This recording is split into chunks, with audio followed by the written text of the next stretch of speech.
Good morning. Welcome to the Perek of the week. We are going to study Pirke Avot together. Pirke Avot literally translates as chapters of the fathers.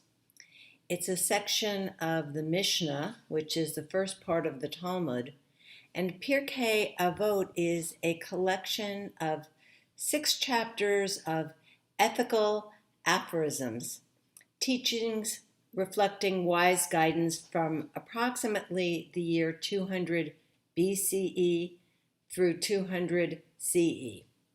In Jewish tradition, we tend to say BCE, before the Common Era, and CE, of the Common Era, rather than BC and AD. Let's look at the first teaching in Pirke Avot. Pirke Avot 1:1. Moses received Torah from Sinai. He transmitted it to Joshua, and Joshua to the elders, and the elders to the prophets, and the prophets transmitted it to the men of the great assembly. There were only men at that time. They said 3 things: be deliberate in judgment, raise up many students, and make a fence for the Torah. The transmission of the tradition is an important value. We see the chain of learning and teaching from Moses even into our current generation. So we are part of this ongoing learning for thousands of years. They said 3 things: be deliberate in judgment. Justice is a fundamental value in Jewish tradition.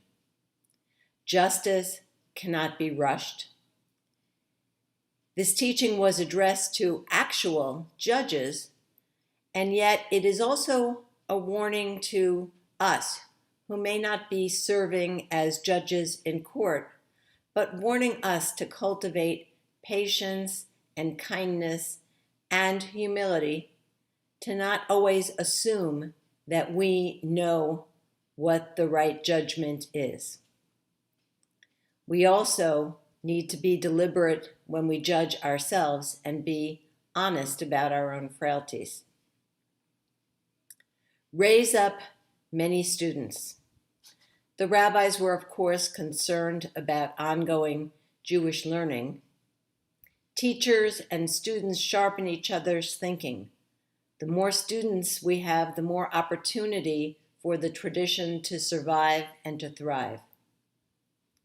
It's so important for each of us to be open to learning in every single situation. Make a fence for the Torah, in Hebrew, siag. Siag means that in order to protect a specific principle, we enhance the protection. We establish a fence around that principle. As an example, we don't spend money on Shabbat, so the fence becomes don't touch money on Shabbat, and then for sure you won't spend any. And the goal, like the previous teaching, is to protect the tradition. The challenge is that as the fence is moved further and further out, it becomes easier to mistake the fence for the essential principle we are trying to protect.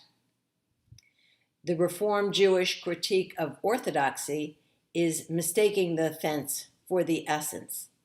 And the Orthodox critique of Reform is that it is too easy to dismiss the essential mitzvah. So finding that balance is critical. We each know our own strengths and our own limitations, so we each need to be aware of where we need to protect ourselves from temptation. Shavua Tov, and see you next week for Pirke Avot 1.